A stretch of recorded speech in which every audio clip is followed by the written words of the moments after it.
an external apparent fitra.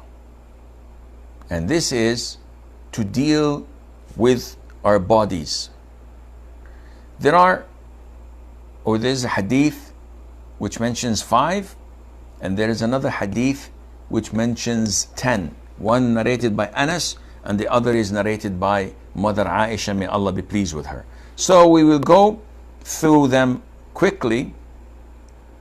The hadith 5 practices are part of the sound nature: circumcision, shaving pubic hair, plucking armpit hair, clipping nails, and trimming the mustache.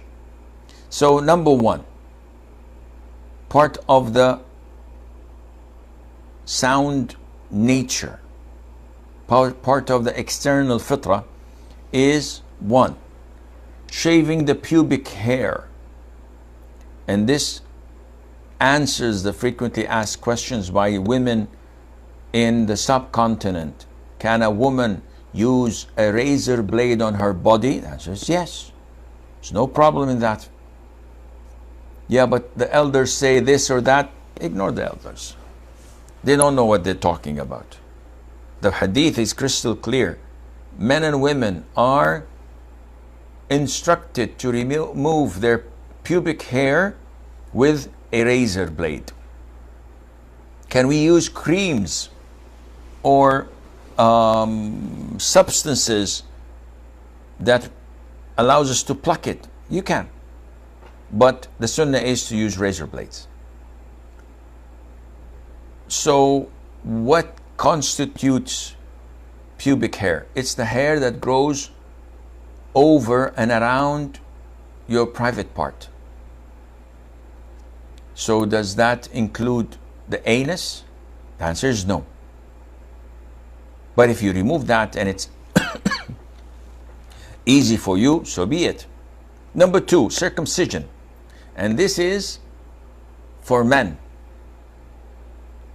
Males are mandated to be circumcised. And the sunnah is to circumcise a baby boy when he's 7 days old. This is less painful, quicker for his recovery, and it's a sunnah. Female circumcision is an issue of dispute, but no one had ever said it's mandatory. And nowadays, to my knowledge, it's only practiced in like less than 5% of the Muslim population. Less. Excuse me. And enemies of Islam want to tarnish the reputation of Islam by claiming that Islam promotes what they call female genital mutilation. And this is not circumcision. This is tribal things that might be found in Africa. But it's not done anywhere else. Look at Indonesia, 250, 300 million Muslims. It's not done. Look at the Arab world. It's not done. So you cannot compare or condemn Islam because of the doings of a small percentage of people, like we Muslims cannot condemn the Christians for atrocities done by a handful of them or massacres done by a handful of them. It's not fair. Thirdly, trimming the mustache. And of course, this is for men.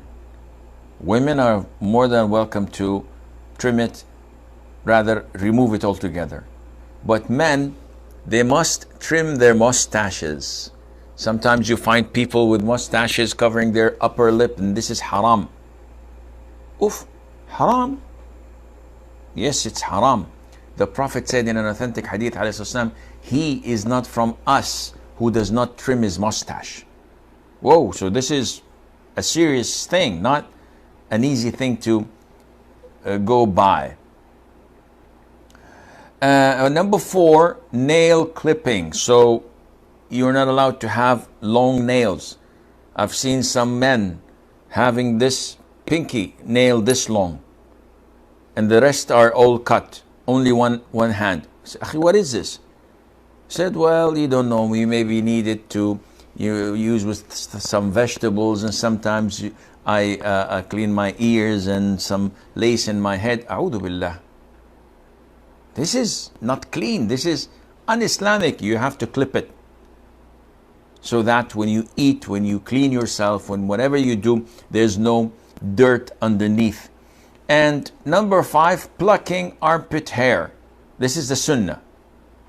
But if someone is having a problem with that, then they can either use a razor blade as well, or any other material that they feel fit that it would do the job for them. Again, Imam Shafi'i, may Allah have mercy on his soul, said that plucking the armpit or shaving it is the same. It's up to your convenience, but we know what is the sunnah of the Prophet ﷺ. And we also have, it is clear that Islam urges us to attend to these practices for a good appearance, for going against the practices of disbelievers and ignorant people, and to earn reward. Among the sunnahs of nature is siwak, because cleaning your teeth and your mouth and having a acceptable smell is part of the nature. Blowing your nose, cleaning it, pulling the water up your nostrils and blowing it out, and rinsing the water in your mouth, washing the back of your finger joints, so here and underneath your knees and in your toes, cleaning this area is also part of the practices of sound human nature.